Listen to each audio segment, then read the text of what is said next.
Hi, everyone. I wanted to share with you some things I have been meditating on. What I'm going to talk about is a little bit sensitive, maybe emotionally upsetting to some. So, if this isn't for you, if you're not in that mood today, this may not be the thing to listen to. But here's what I want to talk about. I want to talk about the things we can do to protect our nation moving forward. We can't undo what wasn't done in the past, correct? We knew about the virus. We knew what could have been done to put systems in place and to prevent and or to minimize the amount of the impact and to have been prepared with some of the equipment that is so drastically needed at this very moment. And we didn't do that. What we are doing now is all we can handle, right? We can only do what we can do at this very moment. But what we can do moving forward is think about the post traumatic stress disorder that is going to hit our nation in different levels. Every one of us is going to have to live through the process of what's going on because it's a major loss nationwide and worldwide of many things, of many people, and every individual who's impacted, then it's a domino effect, right? So we're going to get hit continuously for a while. And in the same way that when people go to war, they come back with a lot of trauma, challenges, and emotional heartaches, in the same way we're going to face the future because our medical professional, our fire departments, all the people that are essential at this moment and who are meeting the needs of all of us, including some housekeepers and some workers at the markets, right? So many people are going through very difficult times, really to make sure that we're in a good place, that we're protected, that those of us who are quarantined are safe. And everyone is going to get hit so hard. Here are the things that I found were very difficult for us when Nathan got shot.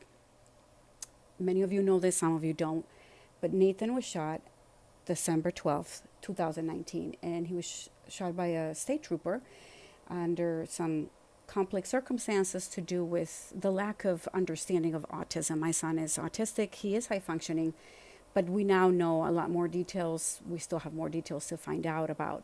But what I do know is that unfortunately, our knowledge about autism is really still very limited. And unfortunately, that has brought about a huge consequence in our lives.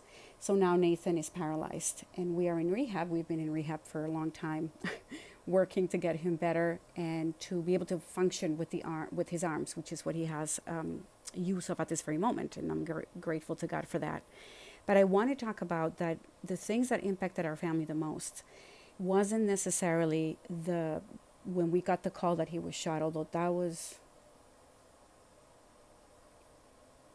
intense. It wasn't the fact that he was paralyzed when we were informed that he would be paralyzed, although that is still very difficult. And it wasn't as much as when we were told he's going to be charged criminally because apparently he attacked the officer at the time and the circumstances are still being looked into. But the bottom line is he's facing prison. Those three things are pretty intense. Each one of them are potentially devastating to any one individual. We got hit with all of them. But the thing that hurt us the most, that just destroyed me, that ripped me apart inside, that literally I felt like I had acid burning all over me, that took away my breath, and it was so hard to handle, to manage, was approaching his room, wanting to hold him, wanting to reassure him, wanting to love him, wanting to provide support, to let him know how much we loved him, to let him know we were with him 100% and we were going to figure this out together, to pray with him, to let him know that no matter what happened, we were there. When we approached his room, the officers didn't let us in. So my son is going through the most horrific thing we could have ever faced. He was alone and scared, confused, and hearing all kinds of horrific information from doctors, from the police, etc., realizing what's going on, knowing that he can't move, all alone. He couldn't breathe. He was intubated because he couldn't breathe. He lost a lot of blood. It was so significant what happened to him. And he had to endure that alone. We couldn't be with him. We couldn't hold his hand. We couldn't put our skins together so he would know that he's got a tribe behind him. I don't know that I'll ever get over how horrific that experience was and what it did to all of us. And my friends, this is what the nation and the world is going through. They are going through knowing their family is so extravagantly sick, not knowing if they will live or die, just like us, not knowing if they're going to overcome, not knowing how much they're, suffering in a hospital bed. And they can't go in to hold them. They can't be together. And the nurses, the medical staff around the world, all the medical professionals, are going through the most horrific war against this virus, watching person after person, individual after individual, human being after human being, dying alone, without anybody.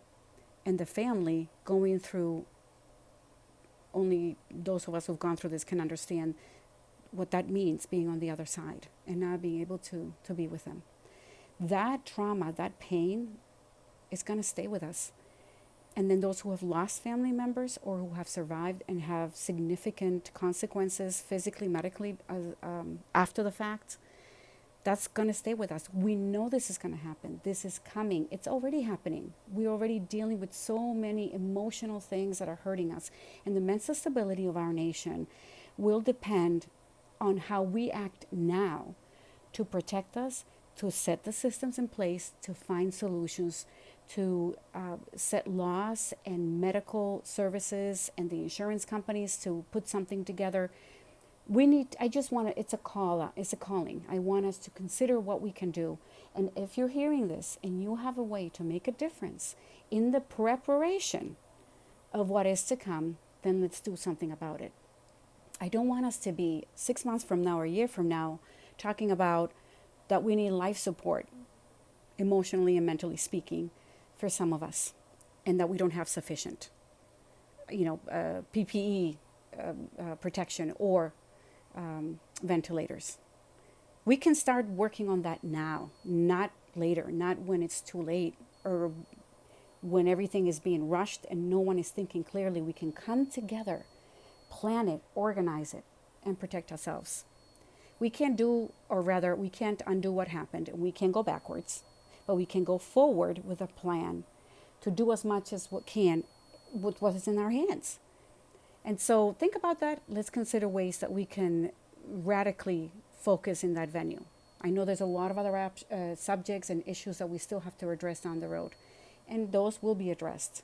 And so if you have something of concern, whether it's your finances, I'm a realtor, whether it's real estate, whether it's your 401k, so many things coming at us.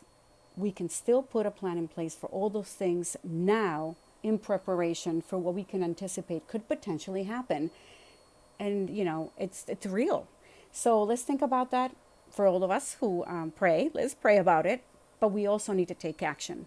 And so this is just something I was hoping that we could think about, ponder on, and consider. And I hope we can set the future in a better place.